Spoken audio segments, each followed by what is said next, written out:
अवघ्या महाराष्ट्राचं श्रद्धास्थान असलेल्या आपल्या पंढरपूरच्या पांडुरंगाच्या चरणी देखील मी सुरुवातीलाच नतमस्तक होतो।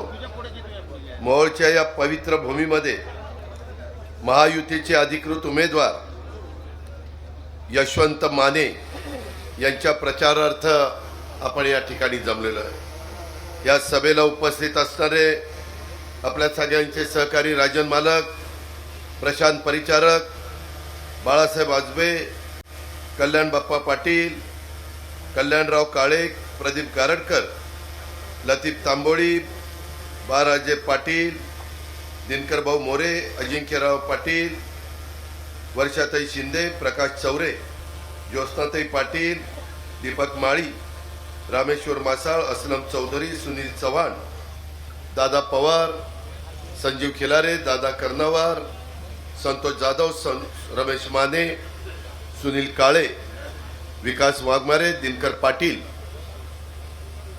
महायुतीचे सर्व मित्रपक्षांचे, आरपीआय सहित सगळ्या मित्रपक्षांचे उपस्थित असणारे आजी माजी पदाधिकारी, ज्यांनी आता आपल्या सर्वांच्या साक्षीनं पक्षप्रवेश केला ते आपल्या सगळ्यांचे सहकारी निखिल गुंड, कैलासराव भोसले, त्यांच्याबरोबरचे असंख्य कार्यकर्ते, माझ्या मोहोळ विधानसभा मतदारसंघातले जमलेले प्रतिष्ठित मतदार, माऊली, माझे बांधव, पत्रकार मित्र आणि माझ्या तरुण मित्रांनो, एकंदरीतच मला एका गोष्टीची आठवण आहे। राष्ट्रवादी काँग्रेस पक्षाची 10 जून 1999ला स्थापना झाल्यापासून ह्या राष्ट्रवादी काँग्रेस पक्षाचं सोलापूर जिल्ह्याने राष्ट्रवादी काँग्रेस पक्षावर भरभरून अशा प्रकारचं प्रेम केलं, राष्ट्रवादी काँग्रेस पक्षाला साथ दिली। आताची परिस्थिती जरा वेगळी आहे। आपण इथून अनुक्रमांक 3 वर जे मशीन तुम्हाला येणार आहे, 1 का 2 मशीन, 1 मशीनवर पहिल्या 3ऱ्या क्रमांकावर आपल्या यशवंत तात्या मानेंचं नाव आहे आणि त्यांच्या पुढं त्यांचा फोटो असेल आणि घड्याळ असेल। त्या घड्याळाचं पवित्र बटन दाबण्याचं काम 20 तारखेला आपण सर्वांनी करावं ही पहिल्यांदा हात जोडून आपल्याला विनंती। शेजारच्या माढा विधानसभा मतदारसंघामध्ये देखील अनुक्रमांक 3 वरच मिनलताई साठे यांचं नाव आहे, महायुतीच्या त्या उमेदवार आहे, घड्याळाचं त्यांचं चिन्ह आहे। त्याही माझ्या भगिनीला आपण त्या भागातल्या मतदार बंधू भगिनींनी तिथेही बहिणीच्या नात्याने त्यांना मत द्यावं, त्यांना पाठिंबा द्यावा, त्यांना सहकार्य करावं अशा प्रकारची विनंती देखील ह्या सभेच्या निमित्तानं त्या भागातल्या आणि इथं उपस्थित असणाऱ्या माझ्या सहकाऱ्यांना करतो। खरं तर आपल्या बघता बघता संपूर्ण महाराष्ट्रामध्ये ह्या विधानसभा निवडणुकीची धामधूम चालू आहे। केंद्रातले लोक येत आहेत, विरोधी पक्षाचे येत आहेत, सत्ताधारी पक्षाचे येत आहेत, पंतप्रधान येत आहेत, त्याच्यामध्ये नितीन गडकरी आहेत, अमित शहा आहेत, बरेच जण येत आहेत।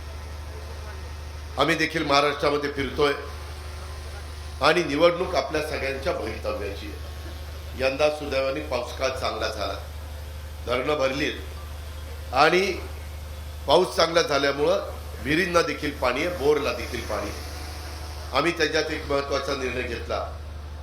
बरेच दिवस माझ्या मनामध्ये होतं मोहोळकरांनो की आपल्या शेतकऱ्यांना 3, 5, 7.5 हॉर्सपॉवरचं वीज बिल माफ करायचं, त्यांना 0 बिल त्या ठिकाणी द्यायचं आणि तो निर्णय यंदाच्या अर्थसंकल्पामध्ये आम्ही केला।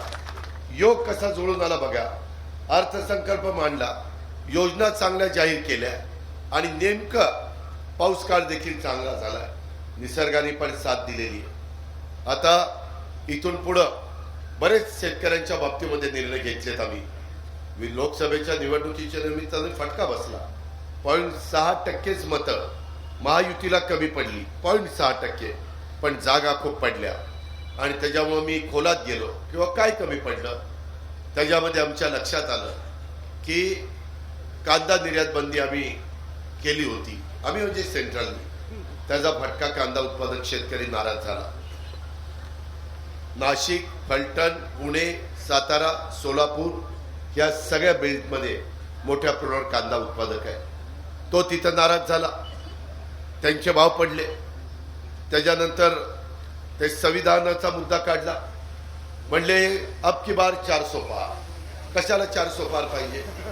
त्यांनी एक अशी नीती वापरली की आमच्या मागासवर्गीय समाजाला असं भासवलं की 275 जागा आल्या तरी बहुमत होत आहे, 300 जागा दोनदा आलेले बहुमत तर आहे. 400 पार ह्याच्याकरता पाहिजे, त्यांना घटनेचे शिल्पकार डॉक्टर बाबासाहेब आंबेडकरांचं संविधान बदलायचं आहे, त्यांना आरक्षण काढायचं आहे, त्यांना त्या बाबतीमध्ये घटनेमध्ये बदल करायचा आहे आणि म्हणून त्यांना 400 पार पाहिजे.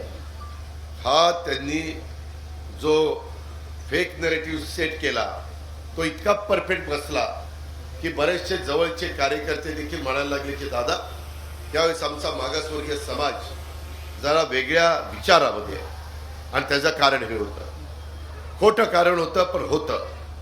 आणि संविधानाचा आदर आपण 140 कोटी जनता करतोय, त्या न्यायदेवतेची डोळ्यावरची पट्टी काढून टाकली, तिच्या हातात तराजू आहे आणि दुसऱ्या हातात भारतरत्न डॉक्टर बाबासाहेब आंबेडकरांचं संविधान दिलेलं आहे. की आपण त्या ठिकाणी निर्णय घेतला, पण तो निर्णय पोहोचेपर्यंत वेळ लागला. आता आम्ही संविधान भवन पहिल्यांदा जिल्ह्याच्या ठिकाणी आणि नंतर तालुक्याच्या ठिकाणी करतो. तुम्ही पहा की संविधानाशिवाय आपला भारत एक संघ राहू शकत नाही, जातीय सलोखा निर्माण होऊ शकत नाही, समविचारी लोकांना एकत्र ठेवू शकत नाही, सेक्युलर विचारधारा पुढे नेऊ शकत नाही. आणि त्याच्यामुळे संविधान बाबांनो फार महत्वाचं आहे. त्याच्याकरता आपल्याला एक अतिउत्तम अशा प्रकारचं संविधान बाबासाहेबांनी दिलंय, त्याचा आपण आदर आजही करतो, उद्याही करणार. जोपर्यंत चंद्र सूर्य तोपर्यंत बाबासाहेब आंबेडकरांच्या संविधानाला कुणीही धक्का लावू शकत नाही. त्याच्यावर ती आता गोष्ट डोक्यातनं काढा. कांदा निर्यात बंदी उठवली, भाव चांगले, ती गोष्ट डोक्यातनं काढा. माझ्या मुस्लिम समाजाला तर असं का सांगितलं, एक CAA कायदा आहे, तो कायदा कशाकरता केला? आपल्या देशातले लोक बाहेरच्या देशामध्ये जाऊन स्थायिक झाले, सिटिझनशिप घेतली आणि काहीतरी प्रसंग असा उद्भवला 40 वर्षांनी, 50 वर्षांनी, 60 वर्षांनी की त्यांना त्यांच्या मायभूमीत म्हणजे आपल्या भारतात यावंसं वाटलं. तर कुठला कायदा नव्हता. युक्रेनला युद्ध चालू आहे, रशियाला युद्ध आहे, पॅलेस्टाईनला युद्ध आहे, इस्रायलला युद्ध आहे, मध्ये श्रीलंकेत गडबड झाली, बांगलादेशमध्ये गडबड झाली, तिथले पंतप्रधानाला तिथनं पळून लावलं, श्रीलंकेच्या राष्ट्रपतीला पळून लावलं, काही बाहेरच्या भागात होतं. त्याच्यामुळे तिथं अराजकता भासते, आपल्या लोकांना जीवन जगणं असह्य होतं. या लोकांना परत आणण्याच्या करता हा CAA कायदा आणला. या विरोधकांनी काय सांगितलं अल्पसंख्याक समाजाला? अरे हे महायुतीवाले तुमच्या विरोधात आहे, हा कायदा केलाय, तुम्हाला सगळ्यांना गोळा करणारे म्हणले आता, आणि पाकिस्तान बांगलादेशला पाठवलं. त्यांच्या कुणी सांगितलं होतं? पण ते त्यांना सांगितलं. आणि संविधानाच्या बाबतीत असंही सांगितलं, अब की बार 400 पार झाल्यानंतर हिंदू राष्ट्र घोषित करणार आणि फक्त हिंदूंनाच मताचा अधिकार, बाकीच्यांना नाही. असं सगळं घाबरून सोडलं. आणि त्याच्यामुळं त्यावेळेस अक्षरशः माझा मागासवर्गीय समाज, माझा आदिवासी समाज, माझा अल्पसंख्याक समाज यांनी आमच्यापासून दुरावा निर्माण केला. माझी त्या सगळ्यांना आग्रहाची, नम्रतेची, कळकळीची विनंती आहे. आम्ही शाहू फुले आंबेडकरांच्या विचाराचे लोक आहोत. आम्ही सर्वांना बरोबर घेऊन जातो, आमच्यामध्ये जातीय सलोखा ठेवतो, कुठेही जातीय त्या ठिकाणी अंतर पडू नये, दरी निर्माण होऊ नये, याकरता आम्ही काम करतो. मधी एक नेते आले, एका राज्यातले मुख्यमंत्री होते, आणि त्या ठिकाणी घोषणा केली, बटेंगे काय कटेंगे तो बटेंगे ना, बटेंगे तो कटेंगे, हा असली काहीतरी घोषणा केली. मी त्यांना सांगितलं ही घोषणा शिवशाहू फुले आंबेडकरांच्या महाराष्ट्राला चालणार नाही. त्यामध्ये आम्ही सगळे युगपुरुष छत्रपती शिवाजी महाराज यांच्या विचारांनी पुढे चाललो. रयतेचं हिंदवी स्वराज्याचं स्थापना केली त्यावेळेस रयतेचं राज्य केलं. रयतमध्ये सगळे आले, सगळे, आणि ह्या हिंदुस्थानला पुढे नेण्याचं काम, हिंदवी स्वराज्याला पुढे नेण्याचं काम हे छत्रपतींनी केलं, शिवाजी महाराजांनी केलं, नंतर छत्रपती संभाजीराजांनी केलं. हा इतिहास कोणी नाकारू शकत नाही. त्याच्यामुळं माझ्या अल्पसंख्याकांना मला सांगायचं, घाबरू नका, मी तुमच्या पाठीशी आहे, कोण तुम्हाला काही करू शकत नाही. आम्ही कुणाला वाऱ्यावर सोडणारी माणसं नाही. आम्ही फार चांगल्या चांगल्या योजना आणल्या. त्यावेळेस तुम्हाला अल्पसंख्याक विभागाला पण निधी दिला. मी सगळ्या आमदारांना अल्पसंख्याक विभागाच्या करता माझ्या शादीखाना असेल, त्या ठिकाणी उर्दू शाळा असेल, तिथं दफनभूमीला वॉल कंपाऊंड करायचं असेल, तिथं अजून काही त्यांना त्या समाजाच्या करता काम करायचं असेल तर त्यांना निधी देण्याचं काम आम्ही राज्य सरकारच्या मागे केलं. बजेटमध्ये 1000 कोटी रुपयाची तरतूद केली. मौलाना आझाद महामंडळाला 1000 कोटीची तरतूद केली. भाग भांडवल वाढवलं. 50 कोटीची गॅरंटी होती राज्य सरकारची, ती 500 कोटी रुपयापर्यंत केली. मदरसांचा पगार 6000 होता तो 16000 केला, 8000 होता तो 18000 केला. त्याच्यामध्ये माझ्या अल्पसंख्याकांच्या मुलामुलींना 5 लाखापर्यंत त्या ठिकाणी कर्ज मिळत होतं, ते 20 लाखापर्यंत मर्यादा वाढवली. त्याच्या संदर्भामध्ये आपण त्या बाबतीत जवळपास आम्ही सगळ्यांनी पुढाकार घेतला आणि त्याच्यातून जर आपण या समाजाच्या करता काही दिलं नाही तर कारण नसताना समाजाला कुठंतरी आम्हाला दुर्लक्ष केलं जातं, अशा प्रकारची भावना त्यांच्या सगळ्यांच्या मनामध्ये निर्माण होईल. आणि म्हणून अर्थसंकल्प सादर करत असताना मी अनेक चांगल्या चांगल्या गोष्टी करण्याचा प्रयत्न केला. आणि त्यामध्ये आम्ही डॉक्टर झाकीर हुसेन मदरसा आधुनिकीकरण योजनेत अनुदान प्रतिवर्ष 2 लाख होतं, ते 10 लाखापर्यंत वाढवण्याचा निर्णय घेऊन त्याची अंमलबजावणी आम्ही केली.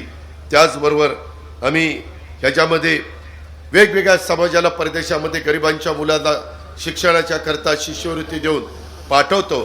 तिथं माझ्या अल्पसंख्याक समुदायातील मुलामुलींना परदेशात शिक्षणाची संधी मिळावी, त्यांच्या गुणवत्तेला वाव मिळावा म्हणून अल्पसंख्याक समुदायातील प्रतिवर्षी 75 विद्यार्थिनींना प्रति विद्यार्थी दरवर्षी 40 लाख रुपयाची शिष्यवृत्ती देण्याचा निर्णय आम्ही घेतला. आणि त्याच्यात तेवढ्या करोडो रुपयाची तरतूद केली. शिष्यवृत्ती योजना सुधारित वाढून त्यांना 50,000 रुपयाची शिष्यवृत्ती देण्याचा निर्णय आपल्या राज्यामध्ये शिकणाऱ्यांना त्या ठिकाणी घेतला. ह्या पद्धतीनं आम्ही काम करणार आहोत. आम्ही नुसते बोलणारे नाही. मी तर यावेळेस सोशल इंजिनिअरिंग केलं. राजन पाटील, प्रशांत परिचारक, कल्याणराव काळे, आम्ही राष्ट्रवादी काँग्रेस पक्षामध्ये तिकीट वाटप करत असताना आम्हाला भले 60 जागा आल्या. त्याच्यामध्ये मी 10% जागा ह्या माझ्या मुस्लिम समाजाला दिल्या.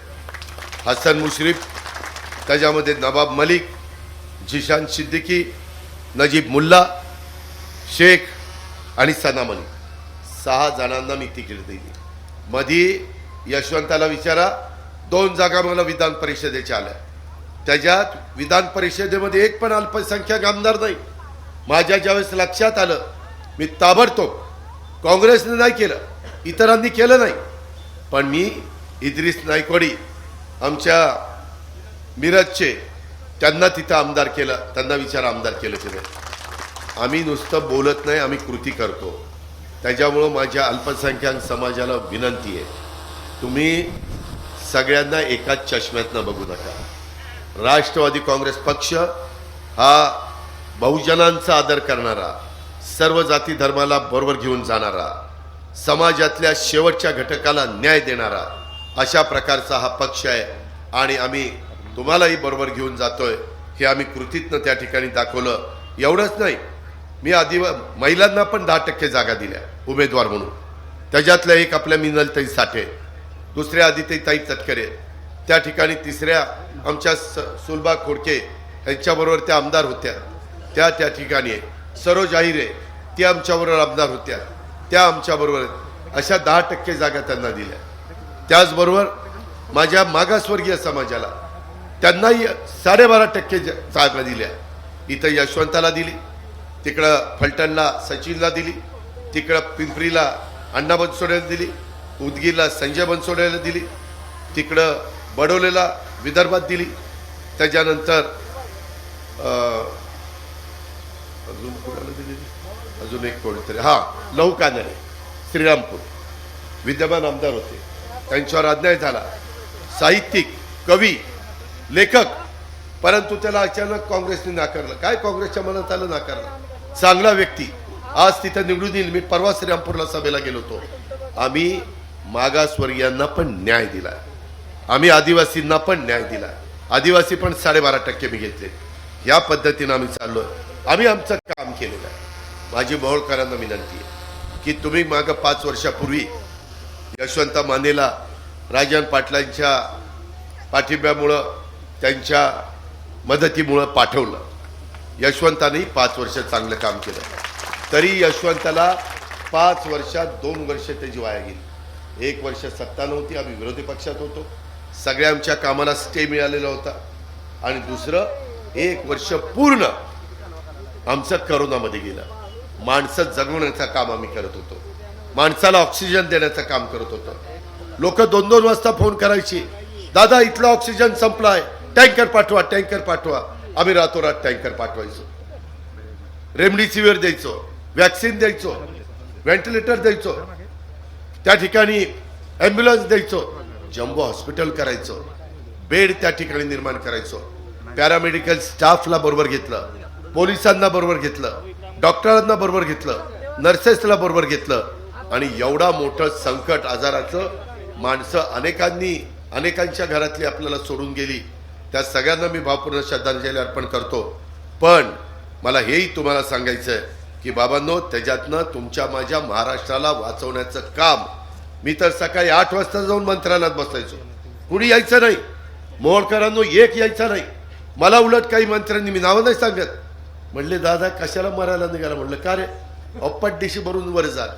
अरे म्हणलं, आपल्याला लोकांनी त्या ठिकाणी जबाबदारी दिलेली आहे, जबाबदारीतनं पळून जाणारी माणसं आपण नाही, आपण त्या ठिकाणी समोर गेलं पाहिजे. जर मंत्रालय बंद पडलं तर उद्या जिल्हा बंद पडेल, तालुका बंद पडेल. बाकीचे अधिकारी म्हणतील अरे तिथंच कोण बसत नाही तर आम्ही का करायचं. तिथनं मी व्हिडिओ कॉन्फरन्सिंगच्या द्वारे कलेक्टर असतील, SP असतील, CO असतील, त्या ठिकाणी आरोग्य विभागाचे अधिकारी असतील, DHO असतील, सगळ्यांशी संपर्क साधायचो. कुठं आमदारांचे निरोप आले, इथं असं घडलं, ताबडतोब त्या ठिकाणी आपण मदत करायचो. ह्याच्यातून आम्ही महाराष्ट्राला काढलं. आम्ही कामाची माणसं आहोत, आम्ही नुसते बोलणारे नाही, आम्ही बोलगेवढे नाही, आम्ही कृती करणारे आहेत. आणि त्याच्यानंतर 2 वर्ष ह्याच्यात गेली, राहिलेल्या 3 वर्षात किती दिले, 3,500 कोटी रुपये दिले. 3,500. घास नाही घास, हे येड्या गावळ्याचं काम नाही. आता पुढच्या वेळेस त्या ठिकाणी निवडून द्या, पुढच्या वेळेस निवडून दिलं तर 5 वर्षाच्या करता तुमच्या मोहोळ विधानसभा मतदारसंघामध्ये आत्ता तरी 3,500 कोटी रुपये दिले, पुढच्या वेळेस 4,000 कोटी रुपये देतो. इथल्या विकास कामाला 4,000 कोटी. तुमचे रस्ते, तुमचे विजेचे प्रश्न, तुमचे त्या ठिकाणी पिण्याच्या पाण्याचे प्रश्न, शेतीच्या पाण्याचे प्रश्न, हे अजिबात त्या ठिकाणी शिल्लक ठेवणार नाही. त्याचबरोबर आपल्याला सोलापूर जिल्ह्यातल्या मोहोळचं, माढा तालुक्यातल्या जनतेच्यासाठी अत्यंत महत्त्वाच्या असणाऱ्या आष्टी उपसा सिंचन योजनेला शेवटी आचारसंहिता लागायच्या आत राजन मालकाचा फोन यायचा, यशवंताचा फोन यायचा, दादा काहीतरी करा, दादा काहीतरी करा. म्हणजे ही म्हणायचा दादा काहीतरी करा, ती मालक म्हणायचा करतो की नाही. म्हणलं इल्लच भारी चाललंय, पण मी म्हणलं नाही करत जा. त्यामध्ये मी त्यांना सांगितलं मालक काळजी करू नका, आता ही शेवटचीच ही निवडणूक आहे. आता 2029ला मतदारसंघाची फेररचना होणार आहे, आरक्षण बदलणार आहे. त्याच्यामुळं आपण काही काळजी करू नका. यशवंता तर तिकडंच झोपायला होता, पहाटेच यायचा. आणि मित्रांनो, 772 कोटीच्या सुप्रमाला मान्यता दिली, 772 कोटी. त्यामध्ये ह्या निर्णयामुळं माझ्या मोहोळ तालुक्यातल्या अनगर, देवडी, वाफळे, खंडोबाची वाडी, नालबंदवाडी, कोंबडवाडी, कुरणवाडी, हिवरे, वडाची वाडी, चिखली या 9 गावांना सिंचनाचा लाभ त्या ठिकाणी होणार आहे। आणि मोहोळ तालुक्यातील ह्या उपसा सिंचन योजनेमुळे 24 तर माढा तालुक्यातील 3 गावातील 12,900 हेक्टर क्षेत्र म्हणजे गडीभर 13 धरा म्हणजे 13 26 26 आणि 6.5 32,000 एकर क्षेत्र ओलिताखाली येणार आहे। 32,500 एकर हे असं तसं काम नाहीये। या प्रकल्पाला मंत्रिमंडळाने सुप्रमा 722 कोटी 19 लाखाला दिली। तृतीय सुप्रमा अहवालाने नव्याने समावेश केलेल्या मोहोळ तालुक्यातील अनगरसह 9 गावातील जवळपास 4,000 हेक्टर म्हणजे 10,000 एकर सिंचनाखाली येणार आहे। हे तुम्हाला मागच्या कुठल्या तरी सभेमध्ये कुठे गेलं मला हे तुमच्या कुठल्या सभेत मी सांगितलं होतं की मी हे करून देईल। 10,000 मी शब्दाचा पक्का आहे, दिलेला शब्द मी पुरा करतो आणि वचनपूर्तीचं काम करतो। आम्ही आमचं काम केलेलं आहे। या राज्याचा सर्वांगीण विकास हाच आमचा महायुतीचा अजेंडा आहे। आम्हाला महिलांना दिलेलं जे काही लाडकी बहीण योजना त्याला काही महिलांना तर त्यांची सुरुवात झाली नाही, दिवाळीला एकदम 5 महिन्याचे 7,500 रुपये मिळाले की नाही 7,500। काहींना पहिले 3 मिळाले, नंतर 1.5 मिळाले, नंतर 3 मिळाले, काहींना पहिले 3 आणि नंतर 4.5 मिळाले। 7,500 रुपये जी माझी महिला कुरपणीला जाते, रोजगार हमीवर जाते, कष्ट घेते, त्या ठिकाणी संसार करते, तिच्याकडे कुणी सगळे दुर्लक्ष करतात, अशा महिलेला झाडू पोछा करते, धुणं भांडी करते, स्वयंपाक करते, अशा महिलांकडे कुणी लक्ष देत नव्हते। आणि त्याच्यामुळं मी ह्या सगळ्या गोष्टी केल्या आणि आम्ही सगळ्यांनी मिळून सरकारने तुम्हाला ही योजना दिली। विरोधक ओरडत होते, अरे ह्यांच्याकडे पैसा नाही आणि कसले पैसे देणार आणि पैसे येणार नाही। अरे तुम्हाला कोणी सांगितलं नाही देणार? महिलांना विचारा पैसे मिळाले का नाही। काही पण बोलायचं, खोटं बोलायचं, दिशाभूल करायची। पहिल्यांदा विरोध केला, कोर्टात गेले, स्टे आणण्याचा प्रयत्न केला, सगळे प्रकार केले। महिलांनो, माय माऊलींनो, बहिणींनो, हे असली लोक आहेत ती, आता त्यांचा विचार करायचा नाही। ह्या योजना तुम्हाला पुढे 5 वर्ष चालवायच्यात। तुमचं 3, 5, 7.5चं लाईट बिल पुढे 5 वर्ष आपल्याला शून्य ठेवायचं आहे। तुमचा दुधाचा दर हा 5-7 रुपये वाढवलाय, त्याला तिथं जेव्हा दुधाचा दर अडचण येतील तेव्हा शासनाकडनं मदत करायची। गोरगरिबांच्या मुलींना फुकट कॉलेजचं शिक्षण त्या ठिकाणी द्यायचं। पूर्वी 50% होते, आता 100% त्या ठिकाणी मोफत केलेलं आहे। आणि 3 गॅस सिलेंडर द्यायचे। ह्या सगळ्या योजना चालू ठेवायच्या असतील तर बांधवांनो, माय माऊलींनो, एक काम करावं लागेल, ते तुमच्या हातात आहे। उद्याच्या 20 तारखेला मतदानाला जाल त्यावेळेस 3 नंबरला घड्याळाची खुणे घड्याळाची त्याचं बटन दाबायचं। इथं पण घड्याळ आहे आणि माढा विधानसभा मतदारसंघामध्ये देखील राष्ट्रवादीचा उमेदवार म्हणून मिनलताईंचा पण घड्याळ आहे, त्यांचाही नंबर 3च आहे। तिथं आपल्या मित्र, नातेवाईक, परिचितांना त्याच गोष्टी सांगाव्या। शेवटी आपल्याला सगळ्यांना बरोबर घेऊन जायचं। त्याच्यामध्ये मला यंदा कळलंच नाही, संजय मामा मला म्हणलं, दादा मी मागच्या वेळेस बिनविरोध आलो, 5 वर्ष तुमच्याबरोबर इमानदारीद्वारे राहिलो की नाही, तुमची सत्ता नसली तरी राहिलो की नाही, मी याही वेळेस बिनविरोध उभा राहतो। म्हणलं राह, त्याला परवानगी दिली। त्याच्यावर तिकडं संजय मामाला पकडायचं म्हणजे बटन दाबायचं। त्याची काय गुन्हे? सफरचंद, लाल लाल सफरचंद, सिमल्याचं सफरचंद। मित्रांनो, त्यामध्ये बबनदाला म्हणलं, दादा आता तुम्ही पण घ्या घड्याळ। नाही म्हणले, दादा आता रणजितला उभा करतो। म्हटलं घ्या ना घड्याळ। नको दादा, अपक्ष राहतो। म्हटलं अपक्ष कशाला? पक्षाचं असलं तर जास्त काम होतं। पक्षाचं असल्यानंतर यशवंता हक्काने आमच्या हाताला धरून काम करून घेऊ शकतो, त्याच्यामध्ये हट्ट करू शकतो, आम्ही त्यांचे हट्ट पुरू शकतो। आणि त्याच्यामुळं पक्षाला एक वेगळं आगळं महत्त्व असतं, युतीला एक वेगळं आगळं महत्त्व असतं। पण काय आता कधी कधी माणसं ऐकत नाही, जाऊ दे, त्यामध्ये आज मला तुमच्या सगळ्यांच्या साक्षीनं कैलासवासी माजी आमदार बाबूराव अण्णा पाटील असतील, कैलासवासी माजी आमदार कर्मवीर औदंबर अण्णा पाटील असतील, कैलासवासी माजी आमदार गणपतराव आबा देशमुख असतील, कैलासवासी माजी आमदार सुधाकर पंत परिचारक साहेब असतील, कैलासवासी माजी आमदार भारतनाना भालके असतील, कैलासवासी माजी माननीय वसंतराव श्रीमंतराव काळे साहेब असतील, ह्या साही लोकांनी तुमच्या माझ्या सोलापूर जिल्ह्याकरता आपल्या परिसराच्या करता प्रचंड कष्ट घेतले, मेहनत घेतली, आपल्याला एक दिशा देण्याचं काम केलं, आपल्याला एक चांगला रस्ता दाखवण्याचं काम केलं. ह्या सगळ्या महान व्यक्तींना मी आपल्या सर्वांच्या साक्षीनं मी अतिशय आदरपूर्वक श्रद्धांजली अर्पण करतो, त्यांचं स्मरण करतो आणि त्यांनाही सांगतो की काळजी करू नका, आम्ही देखील तुम्ही सांगितलेल्या रस्त्यानेच पुढे जाण्याचं काम करू आणि मग आमच्या सोलापूरला सुजलाम सुफलाम करण्याच्या करता आम्ही कुठं कमी पडणार नाही, हे पण मी त्यांना या निमित्तानं सांगू इच्छितो. त्याच्यामध्ये पापरी तालुका मोहोळ जिल्हा परिषदेची प्राथमिक शाळा 2.5 एकर जमीन व 2 कोटीचा निधी आपण दिला.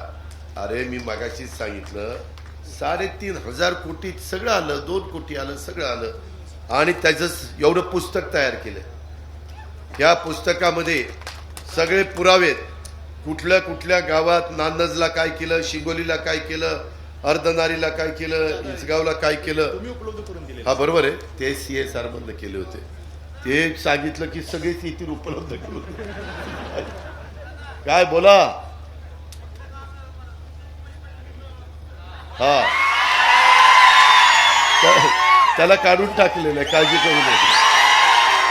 त्यामध्ये मला आपल्याला एवढंच सांगायचं आहे,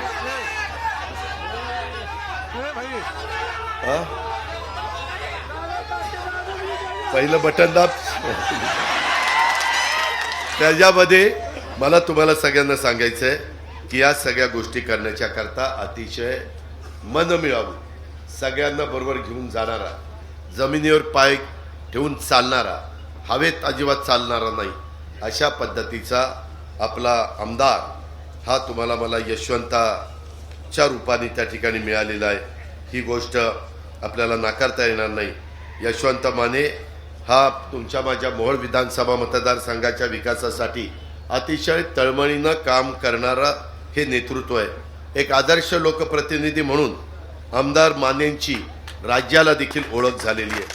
मोहोळ मतदारसंघाचे प्रश्न मार्गी लागावे आणि तुमचे आमदार त्याकरता सातत्याने प्रयत्न करत होते, त्यासाठीची त्यांची धावपळ मी उघड्या डोळ्यांनी जवळनं त्या ठिकाणी पाहिलेली आहे. मात्र आता वेळ तुमच्यावर आलेली आहे. आता विकासाच्या आणि विकास करणाऱ्याच्या मागं ठामपणे उभं राहण्याची, मतदारसंघाच्या विकासासाठी तळमळीनं काम करणाऱ्या आपल्या लोकप्रतिनिधीला प्रोत्साहन देण्याची आणि त्याच्या घड्याळाच्या चित्रावर शिक्का मारण्याची अशा प्रकारची ही वेळ आलेली आहे. आपण त्याच्यामध्ये कुठं कमी पडू नका. इथं आमचे परिचारक प्रशांतजी आहेत, राजन पाटील आहेत, बाकीचे सगळे साखर कारखान्याला देखील मध्ये आम्ही शांना म्हणालो की MSPचा दर वाढला पाहिजे. साखरेचा बद्दल ऊसाचा दर वाढल्याशिवाय माझा शेतकरी समाधानी होणार नाही आणि ते केंद्राच्या हातात आहे. तुम्ही जसं आमचा इन्कम टॅक्स काढून टाकला, केंद्राने 25 वर्ष काँग्रेसवाल्यांना करता आलं नाही, ते काम अमित भाईंनी चुटकीसरशी आपलं सोडवलं आणि आता FRP पेक्षा किती जास्त भाव दिला तर त्याला इन्कम टॅक्स बसणार नाही अशा पद्धतीचा कायदा केला. फक्त संपत्ती त्या बाबतीमध्ये शुगर कमिशनरची घ्यायची, हे काम देखील तिथं केलं. मित्रांनो, आम्ही वरचेवर मोहोळला येत नसू, आम्ही त्या ठिकाणी टाकळी सिकंदरला आम्ही येत नसू, पण ह्या सगळ्या गोष्टी करण्याचा प्रयत्न हा आम्ही त्या ठिकाणी मनापासून केलेला आहे. आम्ही चांगल्या पद्धतीचा कार्यक्रम दिला. आम्हाला उद्याही तो कार्यक्रम राबवायचा आहे. बजेट बजेट पेश करताना विकास कामावर कुठला परिणाम होऊन द्यायचा नाही आहे. नॅशनल हायवेची कामं गडकरी साहेबांच्याकडनं मंजूर करून आणायची. त्याच्यामध्ये कुठल्याही परिस्थितीत आपल्याला रेल्वे लाईन आणखीन टाकायच्या, वंदे भारत ट्रेन सुरू करायच्या, मेट्रो सुरू करायच्या गरजेच्या ठिकाणी. काही ठिकाणी आपल्याला बुलेट ट्रेन सुरू करायच्यात। एक बुलेट ट्रेनचं काम त्याचं सगळं आराखडा चाललाय, डायरेक्ट मुंबईपासून हैदराबादपर्यंत वाया पंढरपूर, बारामती, पुणे अशी ती बुलेट ट्रेन जाणार आहे। त्याचंही काम आता हातामध्ये घेतलेलं आहे। ह्या पद्धतीनं हे एअरपोर्ट आपलं सोलापूरचं बंद होता चालू केलं, तिथं नाईट लँडिंग करायचं आहे। उद्याच्याला मोठ्या उद्योगपतींनी गुंतवणूक केली तर त्यांना येता आलं पाहिजे, जाता आलं पाहिजे, त्यांना सोयीच पाहिजे, त्यांना कुठल्याही प्रकारची अडचण येता कामा नये, अशा पद्धतीनं आपल्याला त्या ठिकाणी काम करायचं आहे। एकंदरीतच हे सगळे प्रश्न आम्हाला सोडवायचे।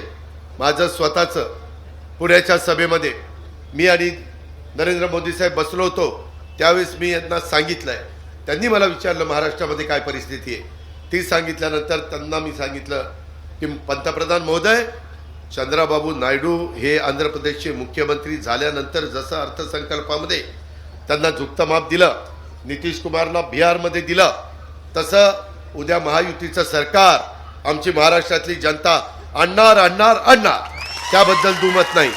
पण त्याकरता आम्हाला पण जास्तीचा निधी मिळाला पाहिजे।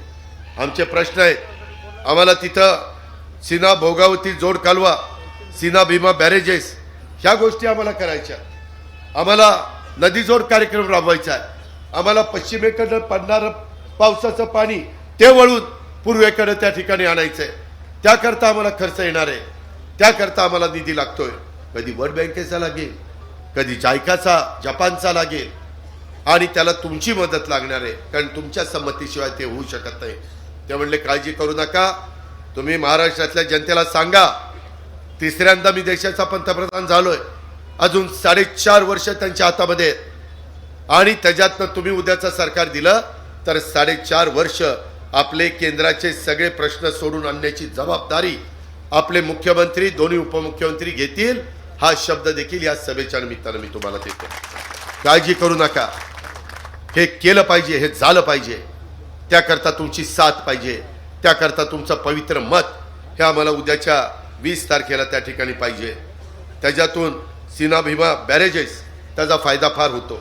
मी अनेक ठिकाणी मांजरा नदीवर बॅरेजेस केली, गोदावरीवर बॅरेजेस केली, सिंदफानाला बॅरेजेस केली, त्याचबरोबर अजून मला संजय बनसोडेच्या मतदारसंघ उदगीरला बॅरेजेस केली, अहमदपूरला केली, आता ह्याचा सर्वे पण झालेला आहे। आता ह्याच्या संदर्भामध्ये पूर्ण अहवाल आला की आपण त्याच्यामध्ये पुढे जाऊ। पाण्याशिवाय काय रे खरं नसतं, पाणी हे जीवन आहे। उद्याच्याला तुमची माझ्या भाजीपाला फळफळावर सगळं चांगल्यानंतर आल्यानंतर आपल्याला त्याच्यामध्ये कुठलीही गोष्ट कमी पडणार नाही, ही देखील गोष्ट आपण लक्षामध्ये ठेवा। सध्या वेगवेगळ्या समाज आपापल्याला आरक्षणाची मागणी करतो। आम्ही तर सगळ्यांनी ठराव एकमताने सभागृहात केला, मराठा समाजाला आरक्षण मिळालं पाहिजे, एकमताने ठराव केला। आपल्या इथं सर्टिफिकेट मिळतात, विदर्भामध्ये सर्रास मिळालेले, ते सगळे कुणबी झालेले, उत्तर महाराष्ट्रात कुणबी झालेले, कोकणात बरेचसे कुणबी झालेले, काही झाले नाही, ते म्हणले आम्हाला 96 कोळीच राहायचं, आम्हाला काही कुणबी नको आहे, ती त्यांची इच्छा आहे। आणि अडचण कुठं आली खरी, ही मराठवाड्यात आली। मराठवाड्यातले आपले 8 जिल्हे निजामशहाच्या अंडर होते, आणि त्याच्यामुळं तिथलं रेकॉर्ड हे हैदराबादला आहे, आणि त्याच्यातून पूर्वी जो शेती करत होता तो कुणबी, महात्मा ज्योतिराव फुलेंच्या पण पुस्तकामध्ये ते आहे। आणि त्यामुळं आम्ही मध्ये जे आंदोलन झालं त्याच्यामध्ये आम्ही हैदराबादला तिथल्या मुख्यमंत्र्यांना सांगितलं की आमचं रेकॉर्ड तपासायचं आहे। ते रेकॉर्ड तपासता त्याच्यात 1,40,000 अशा प्रकारचे दाखले मिळाले, आणि तेवढ्या घरांना हे कुणबीचं सर्टिफिकेट मिळालं। तरी देखील आपण 10% वेगळं आरक्षण मराठा समाजाला दिलेलं आहे, 52% सर्वांचं आरक्षण, 10% EWSचं आरक्षण, आणि 10% मराठा समाजाला आरक्षण। त्याच्यातून अनेक आपल्या मराठा समाजाच्या मुलांना मुलींना नोकऱ्या मिळाल्या, अनेकांना शिक्षणाकरता मदत झाली, प्रवेशाकरता मदत झाली। पण अजूनही काहींचं म्हणणं असं आहे की बाबा आम्हाला वेगळं नको, आम्हाला OBC मध्येच पाहिजे, आणि OBCच्या 350 जाती त्यांचं म्हणणं किंवा तुम्ही तुमचं वेगळं घ्या, आमच्यात कशाला, आम्हालाच पहिलं संधी मिळत नाही आणि म्हणून एक वेगळ्या पद्धतीची परिस्थिती निर्माण झाली. परंतु अशा प्रकारची परिस्थिती निर्माण होते त्यावेळेस मार्ग काढावा लागतो, पुढं मागे सरकावं लागतं आणि तशा पद्धतीने एक कमिटी एकनाथराव शिंदेसाहेब मुख्यमंत्र्यांनी केलेली आहे. त्याचा अजून अहवाल आला नाही. माजी न्यायाधीशांची ती समिती आहे, ते त्याच्याबद्दलचा अभ्यास करतायत, त्याच्याबद्दलची कागदपत्र तपासतायत. ह्याच्यामध्ये कुणाला तरी कारण नसताना काहीतरी थातूरमातूर उत्तरं द्यायची किंवा वेळ मारून द्यायची ही भूमिका आमची कुणाची पण नाही. ही गोष्ट देखील मराठा आरक्षणाच्या बाबतीमध्ये आपल्याला अतिशय नम्रपणे मी इथं सांगू इच्छितो. परंतु मराठवाड्यातल्या काही माझ्या बांधवांच्या करता अतिशय युद्ध पातळीवर प्रयत्न त्या ठिकाणी चाललेले आहेत. ह्याची पण नोंद माझ्या मोहोळ विधानसभा मतदारसंघातल्या नव्हे तर माझ्या सोलापूर जिल्ह्यातल्या सर्व मान्यवरांनी ह्या निमित्तानं घ्यावी. माझी आपल्याला दुसरी एक विनंती आहे, तुमचे अनेकांशी चांगले संबंध येतात, त्याच्याकरता तुम्ही ज्यावेळेस आम्ही शिवशाहू फुले आंबेडकरांच्या विचारांनी वाटचाल करतो त्याच्यातनं महामानवांच्या कल्याणकारी विचारांपासून हे सरकार कधी दुसरीकडे हटणार नाही, हा देखील मी तुम्हाला सगळ्यांना खात्री देतो. परंतु इथून पुढं राज्याच्या विकासाचा वेग हा आणखी आपल्याला वाढवायचा आहे. केंद्राची मदत मोठ्या प्रमाणावर आपल्याला घ्यायची आहे. महायुती सरकार त्याकरता सत्तेवर येणं आणि आपल्या योजना पुढे चालू ठेवणं हे आपलं सगळ्यांचं काम आहे. म्हणून माझी तुम्हाला विनंती आहे, महायुतीचे आणि राष्ट्रवादी काँग्रेस पक्षाचे अधिकृत उमेदवार या नात्याने मोहोळ विधानसभा मतदारसंघातनं दुसऱ्यांदा यशवंता माने यांना आपल्या सगळ्यांचं प्रतिनिधित्व करण्याची संधी द्यावी. ही प्रतिनिधित्व त्यांनी दिल्यानंतर आपण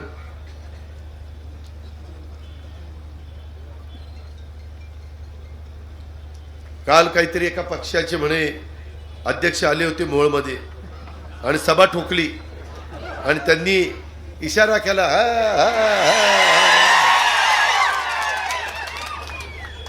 आपल्या यशवंताचा नंबर पण हाच आहे आणि समजने वालों को इशारा काफी होता. त्याच्यामुळं तुम्ही आता काळजी करू नका, तुम्ही फक्त तुमचं काम करा. पुढं 5 वर्ष तुमचं अतिशय उत्तम पद्धतीचं बिनबोबाट काम करण्याची जबाबदारी माझी आणि यशवंताची. हा बरं झालं, दिवसा लाईट देणार आहे आता आपल्याला, पण त्याकरता ऐका, आता दिवसा निम्मे आठवडा आणि रात्री निम्मा आठवडा. त्याच्यामुळं काय होतंय, रात्री दारधाऱ्याला जावं लागते, पाणी पाजायला जावं लागते, त्याच्यामुळं थंडी वाजतीये, सगळंच गारठून जाते. त्याच्यामध्ये थंडी वाजल्यामुळं अशी परिस्थिती निर्माण झाली. शेवटी आपला सगळ्यांचा जीव महत्वाचा आहे आणि त्यामुळं आम्ही आता ठरवलेलं आहे, आमचं काम 9,500 मेगावॉट वीज आम्ही सूर्यावर तयार करतोय.